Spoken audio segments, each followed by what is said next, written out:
Rolling hills, stone cottages, sleepy villages. Historic waterways, beautiful rivers and tranquil lakes. The Romans, the Normans and the Victorians all found it irresistible. Welcome to the Cotswolds.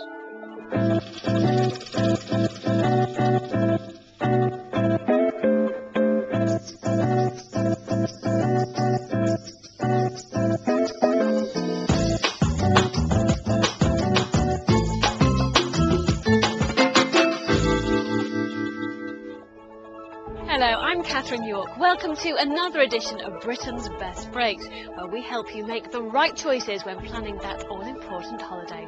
This time we're in one of England's most attractive destinations, the Cotswolds. And I'm Kevin Harris, and we'll be showing you great places to stay, fascinating visitor attractions and some of the best places to eat in one of Britain's most beautiful regions.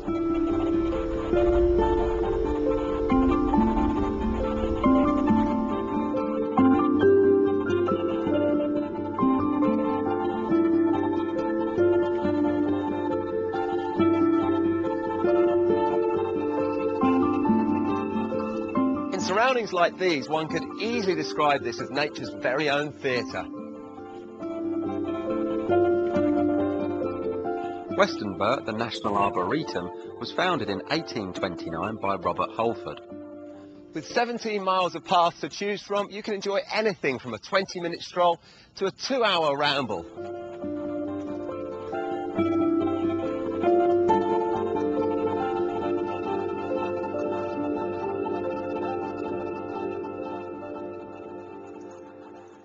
Close to the Westonbirt Arboretum, you'll find the Hare and Hounds Hotel.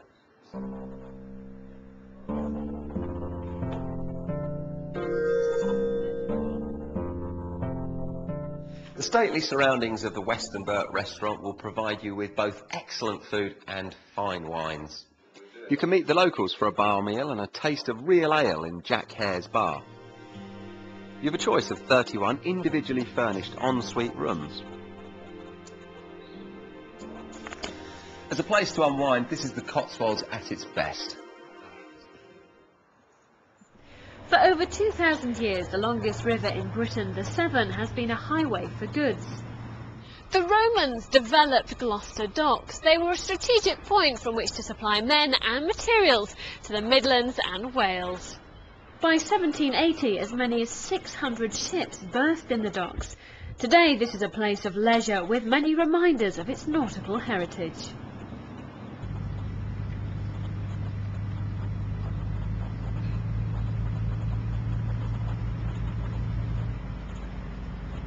When it comes to total relaxation, how about a floating hotel?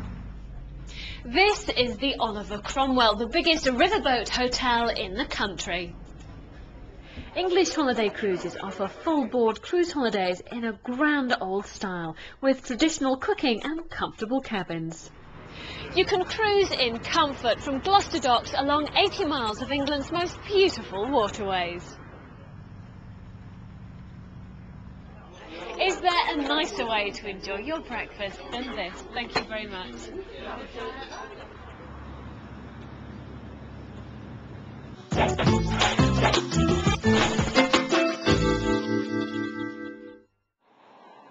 If you're walking along the Cotswolds Way, make sure you stop off for refreshment at the Edgemore Inn.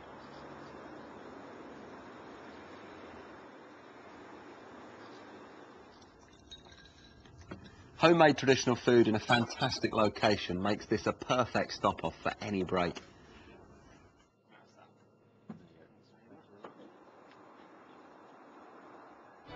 If you're seeking a good night out, Cheltenham's Everyman Theatre can provide it.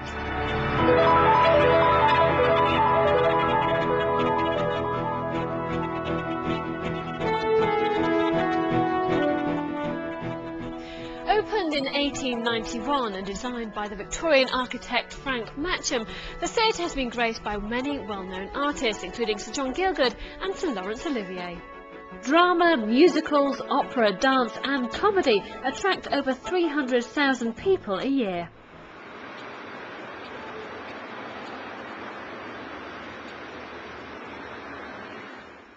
"2,000 years ago, Cirencester was known as Corinium, Roman Britain's second city. The new Corinium Museum takes you back to the fascinating times of the Roman occupation.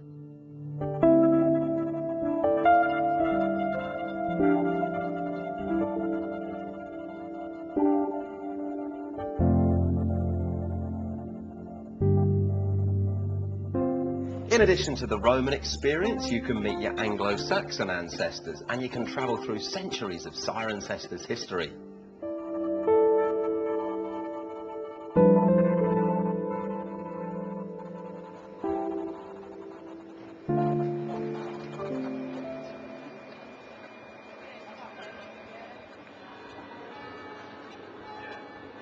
The parish church of St John the Baptist in Cirencester is one of the great wool churches of the Cotswolds.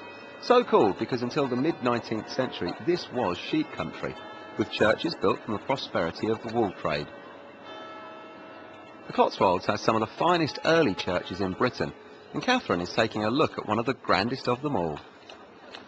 For over 1300 years, Gloucester Cathedral has been a house of prayer and an historic place of pilgrimage. In 1350, the east window was the largest in Europe, roughly the size of a tennis court.